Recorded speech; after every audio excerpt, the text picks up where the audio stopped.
What is going on, guys, and welcome to Mustache Betting, a place where you become the best betting version of yourself. This Thursday night, we have an exciting divisional showdown between the Bengals and Steelers, and they always typically seem to give us something good to watch. So hopefully the pattern can continue this week. But first, let's jump into last week's recap. Let's start off with Thursday Night Football. We took Saquon Barkley in a ladder that ended up losing, despite Saquon Barkley getting 32 rushing yards in his first two rushing attempts. The Eagles ended up getting blown out, and Saquon Barkley didn't see much of the field during the second half, so we fall short of that. Then we also took Theo Johnson over 28.5 receiving yards. He ends with 26. Unfortunately, they didn't use him much in the second half as well. And then we move on to Sunday slate. We took Calvin Ridley to go over his receiving yard prop, and that ends up losing. Ridley actually ended up getting injured, so a lot of books did end up voiding him, but because all books did it, I'm just going to mark it as a loss. Then we took Xavier Worthy as well in the later game to go over his receiving yards prop. That ended up losing. We took Diggs as well, Stephon Diggs of the New England Patriots to go over his yards. That ended up losing as well. Then we go on to yesterday's game for Monday Night Football. We end up sweeping the day with Bijan Robinson we took him to go over his rushing yard prop. He ends with, I think, 175 rushing yards. And then we took DJ Moore to go over his receiving prop. That ended up winning as well, with both props, I think, cashing in the first half. But despite that, we go minus 3.7 units total on the week, and that brings our season total in the NFL to minus 15.45 units. And these results, they're disgusting. I look at them and yeah, I'm incredibly just disappointed with the process and where it's led us to. And I know I keep saying each and every week that things are going to change, but I truly have been looking into ways to adapt my betting process when it comes to the NFL. So we're going to try, I tried implementing it yesterday and we ended up sweeping on the day. So let's hope that the pattern can continue. I'm looking at lines differently, and I'm also looking and exploring different avenues when it comes to markets. So I'm not just going after receivers only like I was before, and tight ends. I'm also just trying to switch things up and find value wherever I can and focus more on the value aspect of things instead of the market that I prefer to bet with.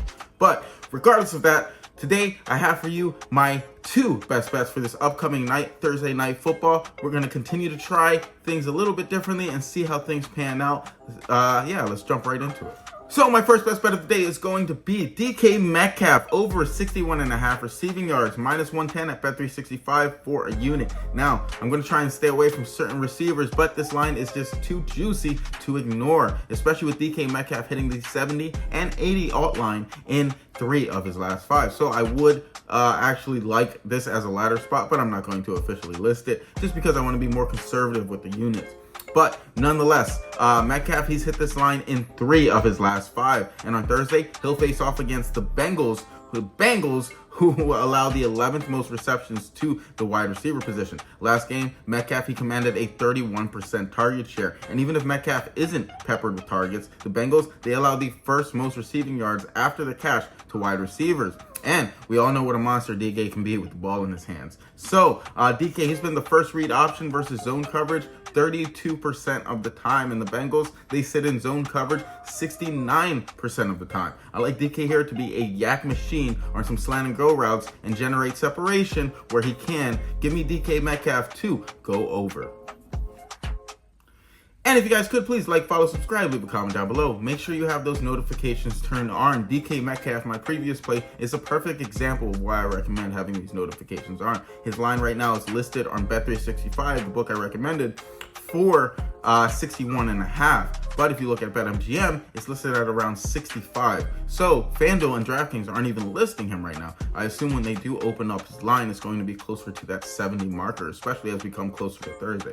So by having notifications on, you're locking in this 61.5 line prop as soon as I release it, and therefore you're getting the most opportunity to hit this bet. Little discrepancies like that matter. And my second best bet of the day is going to be Noah Fant of the Bengals over 29.5 receiving yards, minus 114 for a unit. Fant, he's hit this line in only 3 of his last 10, but this week he faces off with Joe Flacco by his side. And Fant, he's actually hit his 25 line marker in 4 of his last 5. So last week, Fant, with Flacco at the helm, he had a 15% target share, and that was with Joe Flacco doing nothing in the first half. Mike Gesicki, he's expected to miss some time here, and I honestly think that this line, if Gesicki misses, should be around 40. Fant, he's been the first read option versus zone over 13% of the time, and the Steelers, they play zone coverage 60% of the time. And if we look at the opponent's splits here, the Steelers, they allow the 13th most receiving yards to the tight end position of any other team. So for all this and more, give me Noah Fant here. Hopefully Mike Gesicki sits to go over. So to recap everything, we have DK Metcalf to go over 61.5 receiving yards, and then on the other side we have Noah Fant to go over 29.5 receiving yards. But yeah, that's all I have for you guys this today. Hopefully this Thursday night, the Bengals and Steelers can give us a show-worthy showdown. But yeah, this should be an exciting game. This divisional matchup is always something worth watching. But yeah, if you guys could please like, follow, subscribe, leave a comment down below. Also, make sure if you're going out, you're safe, be responsible. And yeah, I'll see you guys to follow up on Friday night, and I'll see you guys for tomorrow's MLB video. Aside from that, take care, guys.